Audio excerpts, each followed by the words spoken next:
Ողջույն բոլորիդ, շատ համեղ և տեսքով գեղեցիկ ռուլետ եմ պատրաստել,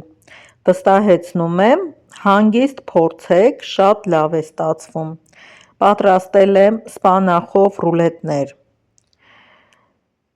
լավ մաքրած լվացած սպանախը, շատ ցողունների մասը չեմ վերցրել, տերևների մասն եմ վերցրել, մանր կտրատում ենք, որպեսզի հեշտ լինի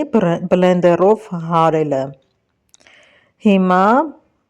այս լցնելու եմ ամանի մեջ և վրան ավելացնեմ մի բաժակ կաթ ու հարեմ, կաթը կհեշտացնի հարելը, որովհետև բլենդերից որակն այդքան էլ լավը չի, այս տարբերակով մի քիչ կհեշտանա,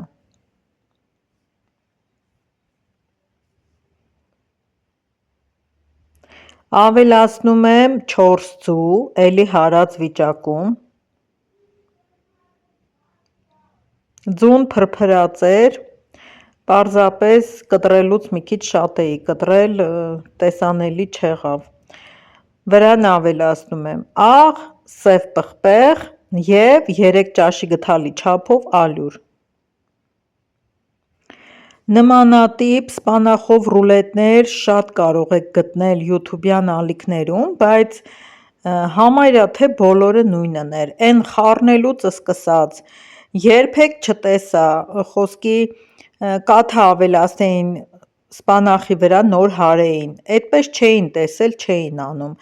բոլորը մի ձև սպանախը տրորում էին, հետո ավելացնում կաթը կամ չգիտեմ ձուն էլ բեզե են անում առանցին, հետո միացնում են իրար, միգուցե դա գաղտնիք ունի, ես չգիտեմ թխվելու ընթացքում, բայց ինձ համար էսպես էր շատ լավ ստացվեց, միայն թե երևի 2 քթալի չափով քիչ էի լցրել ալյուրը, բավականին ջրիկ էր և այդ ջրիկության հաշվին էլ ինքը շատ փափուկ ստացվեց, ես մտածեցի ալյուրը շատ կլինի, պինդ կլինի, չեմ կարա պտտեցնեմ, բայց չէ,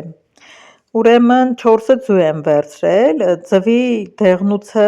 խառնում եմ թթվասերի հետ, մի փոքր էլ սև պղպեղ եմ լցրել և տրորում եմ, սա պետք է լինի կրեմի բաժինը, վրան ավելացնելու եմ քերած սպիտակուցը և քերած մոցարելա պանիր,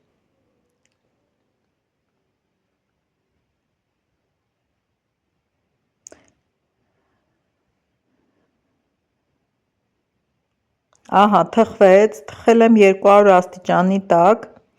և այդ 2 ճաշի գդալ ալյուրը, որը պակաս էր, երևի հենց դա էր պատճառը, որ յուղաթուղթը ռուլետի վրայից հեշտությամբ չպոկվեց, տեղ պոկվեց, կամ էլ ջեռոցի ներքևի մասը թույլ էր եղել և դա էր պատճառը, որ հեշտությամբ չպոկվեց, կրեմի վրա լցնում եմ սպիտակուցը քերած, հետո էլ պանիրը, շատ հեշտությամբ հիմա կպտտեցնեմ, կտեսնեք, հետո որպես խմոր այդ սպանախը շատ համեղ էր ստացվել, կցանկանայի մի փոքր հաստ լիներ, որպեսզի կրեմից իրա բարձրությունը տարբերվեր, ավելի գեղեցիկ լիներ, բայց այս տարբերակով էլ գեղեցիկ ստացվեց, առաջին անգամներ երբեք չէի արել, հաջորդ անգամները եթե կիսվեմ տեսանյութով ձեր հետ, կնկարեմ, եթե ոչ, ապա արդեն վարպետորեն կփաթաթեմ, այստեղ ջեռոցի թեքությունից մի կողմը մի քիչ հաստ է, մյուս կողմը մի քիչ բարակ, որոշեցի, որ ես սեղմելով ուղղեմ, բայց պատռեցի, ինչևէ փաթաթեցի, վերջացրեցի, հիմա սա տեղափոխում եմ սառնարան, գոնե մի 5 ժամ պիտի մնա, բայց ես 1.5 ժամ հետո հանում եմ, արդեն երբ տեսա արդեն պնդել է, հանեցի ու սկսեցի կտրելը, տեսեք ինչքան սիրուն է, և տեսքն է գեղեցիկ և համն է հետաքրքիր, հենց միայն սպանախի համ է գալիս, այսօր էլ սա պատրաստեցի ձեր համար, սիրելիներս փորձեք, միգուցե ձեզ էլ դուր գա